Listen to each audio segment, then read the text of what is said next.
Des jeux de baston ces 30 dernières années, on en a vu défiler, beaucoup. Que ça soit sur PlayStation ou sur Xbox, on s'est tous plus ou moins fait la main sur les Tekken, les Dead or Alive, les Street Fighter ou sur les Mortal Kombat. Et nombreux sont ceux à avoir pris un certain plaisir à pulvériser les mecs d'en face à coups de front kick dans la bouche et autres crochets en pleine pommette. Pour autant, le genre de jeu de baston a tendance à souffrir de quelque chose qui touche également les jeux de foot. Plus l'emballage est propre, plus le contenu a tendance à être très similaire au précédent volet. Et à part au niveau des graphismes, par exemple, qu'est-ce qui différencie franchement le tout dernier Street Fighter avec celui sorti en 2010 par exemple? Eh bah hormis au niveau graphique, absolument rien. Même chose pour les Tekken et autres Dead or Alive, les jeux de baston c'est un mec de profil qui tente de soulever un autre mec de profil et vice versa. Alors je comprends qu'on puisse me dire que dans les jeux de baston, on n'en demande pas plus. Moi perso si, j'en demande plus, beaucoup plus. Très franchement, je connais pas plus anti-intuitif que ce genre de jeu. Pourtant, j'ai passé de bons moments sur certains. Perso, j'ai toujours kiffé les Soul Calibur, en particulier sur la trop mésestimée Dreamcast, où j'ai passé des heures à jouer Siegfried, le chevalier méga beau gosse, et surtout j'ai passé des heures à ne plus en finir sur Bloody Roar 2. Ce jeu a fait partie des quelques œuvres à avoir construit mon imagerie fantastique mentale de mon adolescence. Pourtant, même si je les kiffe, pour moi, ça reste des jeux mineurs, y compris dans leur propre genre. Et vous savez c'est quoi le plus gros défaut de ces jeux? C'est le manque de réalisme. Aussi simple que ça. Et pour certains, ça pose strictement aucun problème et certains adorent ce genre de jeu. Et j'arrive à le comprendre, mais faut reconnaître que tout ce qui a été produit jusqu'ici manque simplement d'immersion, de manque de réalisme, et ce manque de crédibilité a tendance à casser un petit peu le truc, sans parler de tous ces jeux où vos personnages peuvent balancer des boules de feu ou des trucs comme ça. En fait, à part certains jeux du style UFC chez eSport, très peu valent vraiment le coup en termes de réalisme et d'immersion pure. Alors question, vous avez déjà joué à Red Dead Redemption 2 ? Oui ? Bon, alors vous avez forcément dû vous friter à travers les yeux d'Arthur Morgan. Alors les gars, osez me dire que vous avez trouvé un jeu de baston plus réaliste.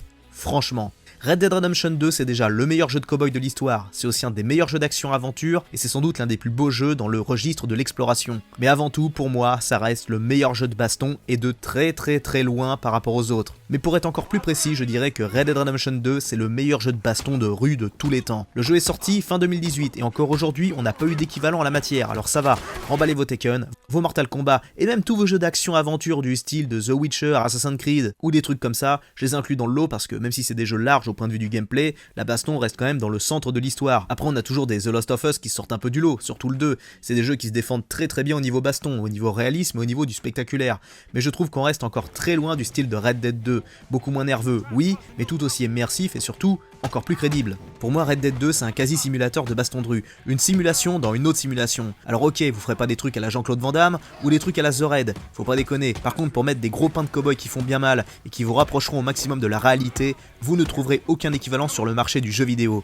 Trouvez-moi un jeu de baston et trouvez même moi un jeu tout court où vous aurez autant de liberté au niveau des combats. Vous pouvez agripper des gens, vous pouvez leur mettre des coups de pression, vous pouvez leur mettre des gros coups de poing, vous pouvez leur coller des directs, des crochets, des uppercuts, vous pouvez esquiver, vous pouvez contrer, vous pouvez coller des coups de boule, vous pouvez mettre des front kicks dans le beat d'un mec pour le faire reculer, vous pouvez utiliser les éléments de décor comme finisher, comme un mur, une table ou un comptoir, pour fracasser une teutée. Vous pouvez aussi vous friter avec plusieurs mecs en même temps. Le gars vous chope par derrière et vous tape dans le dos pendant que son pote vous pilonne en face. Rien que ce que je viens de relever met à l'amende 100% des jeux de baston produits dans l'histoire. Et pourtant c'est pas fini. Vous pouvez foncer sur un mec pour le plaquer au sol, sur le dos ou sur le ventre, homme comme femme d'ailleurs. Vous pouvez le cogner pendant que vous le plaquez au sol, mais lui aussi peut vous en coller une et vous enchaîner.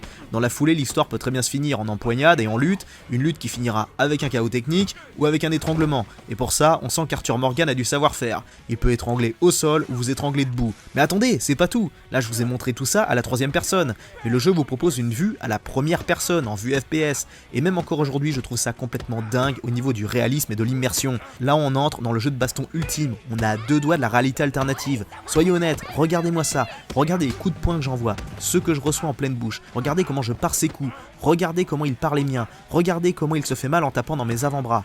Allez faire juste un peu de boxe anglaise en amateur et vous verrez qu'aucun jeu ne procurera une sensation aussi proche. D'autant plus que prendre des pains dans la FIF vous laissera de jolis bleus ou de grosses balafres, surtout si vous appliquez à ne pas rentrer le menton et à tenir une garde correcte, comme en vrai. Donc pour ça, quand vous êtes en mode baston, n'hésitez pas à spammer à fond le bouton carré. Parce que là est tout l'art du jeu de baston. Pour qu'il soit vraiment réaliste, il faut le voir à travers les yeux du combattant. Bien que l'idée soit très simple sur le papier, la mettre en place dans un jeu c'est quand même un autre délire. Et pourtant, Rockstar a réussi, comme aucun autre jeu n'a réussi. Même des jeux en vue FPS spécialement concentrés sur le corps à corps comme Dead Island ou Dishonored, 2 jeux sortis quasi 10 ans avant, peut-être les jeux les plus originaux, les plus emblématiques, les plus cool du tout début des années 2010, Eh bien, même si ces jeux sont censés être le top du combat à la première personne, même s'ils sont excellents, ça reste à des années-lumière de Red Dead 2. Alors que le mode baston en vue FPS de Red Dead 2, eh ben c'est du quasi bonus en fait, parce que vous pouvez très bien vous taper tout le jeu juste en voyant votre personnage de dos. Ce jeu c'est comme le bon vin, il se bonifie en vieillissant, je m'en rends compte à chaque fois que j'y joue. Et en plus vous pouvez ajouter à vos bastons une dimension sociale, vous pouvez partir en octogone sur diverses couches de la population du jeu, vous pouvez aller taper l'embrouille à des bourges du centre de Saint-Denis, avec les prolos des zones industrielles, avec les dockers, avec les fermiers tranquilles des hautes plaines, vous pouvez chercher la merde dans les coins où même les flics viendront pas vous chercher. En bref, si vous cherchez à libérer vos pulsions violentes dans un jeu, Red Dead 2 pourrait presque vous servir de thérapie. Ah oui, et j'imagine que comparer les Dead Island ou les Dying Light, c'est pas vraiment l'idée du siècle, vu que dans ces jeux, on se sert presque jamais de ces points. Généralement, on utilise juste des coups de pied, des coups de machette, des coups de batte de baseball ou des katanas. Et bah les gars, je vous arrête tout de suite, parce que si dans Red Dead 2, vous pouvez soulever des mecs en mode barnacle, et ben vous pouvez aussi tuer des gens à coups d'armes blanches. Et là aussi, on en a un bon petit paquet quand même.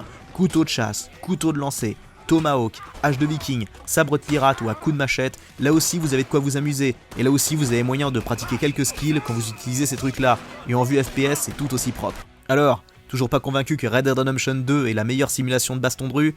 Et bah si vous avez trouvé mieux que ça, je vous invite à balancer les suggestions dans les commentaires. Je vous dis à très bientôt les loulous, prenez bien soin de vous, et je vous dis à une prochaine, ciao.